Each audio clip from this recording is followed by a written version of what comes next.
as we look at, let's say, the Hebrew Bible in particular, the hunter or the explicit references to the hunter are not that common. In fact, one might look at the stories that are relevant to the discussion of hunting in the Hebrew Bible, and thus presumably of the basis of Hebrew and Christian theology.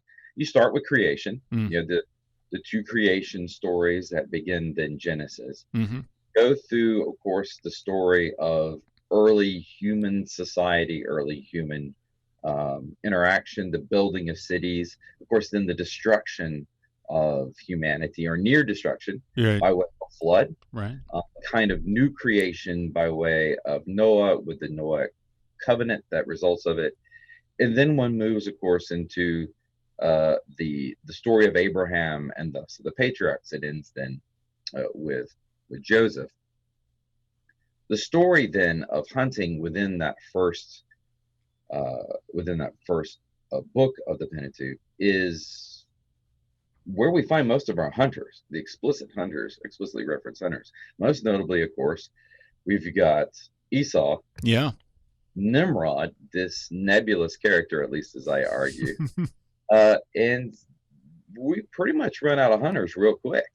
Hmm. There's just not a lot of reference to it. Now, I would argue as a historian, this is not really unexpected as Hebraic theology is being formed in a not a hunting and gathering society, but in a urban pastoral context. It's being written down in urban environments. In it's being if you go into textual criticism, if that your argument is being redacted and edited in Mm. urban environments. It's not surprising then that the hunter is not the hero. In fact, I don't find too many hunting societies that write their stories down. Mm. In most cases, hunting societies tell their stories. Yeah.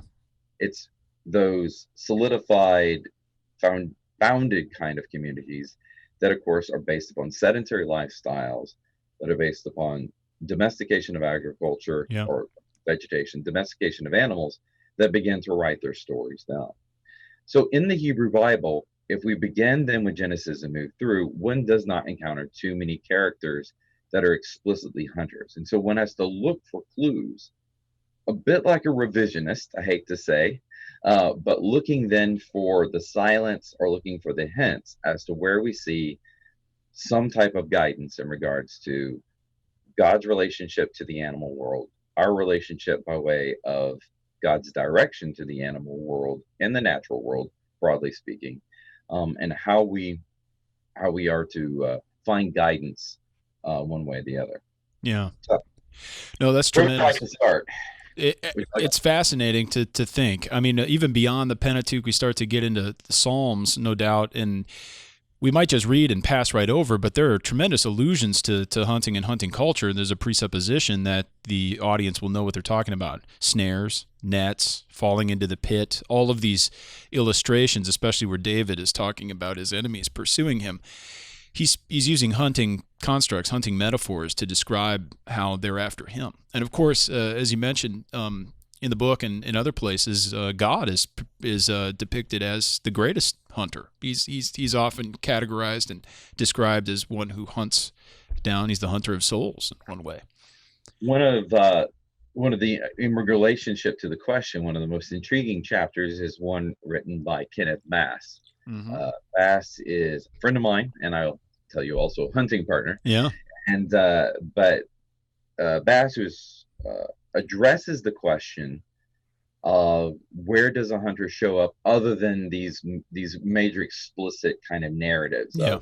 of again Esau and Nimrod, although he does address them when we address them kind of elsewhere. But Bass looks particularly at that figurative language, that metaphorical language, the similes that appear throughout the Hebrew Bible, other than in those Genesis stories. And what he finds is if one looks closely, exactly what you're talking about. And one finds then, and he begins to break them down in good fashion, even gives great charts. How then we see that the Hebrew people, if they did not hunt, were expected by the authors of the Psalms, and of the various books to understand what hunting meant, what it looked like, what it Yeah. felt like, etc. Hmm. And he categorizes them. He looks, for instance, like metaphors that are used then to describe the hunter catching the prey, the hunter who is caught in his own trap, which is intriguing as well. Foiled by his Um, own devices.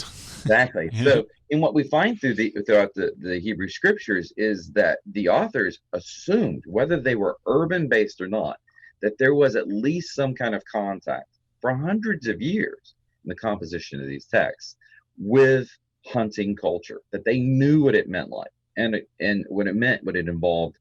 Now, the thing that the writers of the Hebrew scriptures seem to emphasize the most was the empathy that one was to feel for the animal that was captured, or even the hunter perhaps that was captured in the net, in the trap, um, might have been shot, might have been captured in another fashion, and that they play at this. Now, that's not to say that hunting is seen negatively. Yeah. It's just a powerful metaphor Right. that they could elicit, they could use figuratively to elicit, to bring the audience in and elicit a reaction that would move them toward a deeper truth.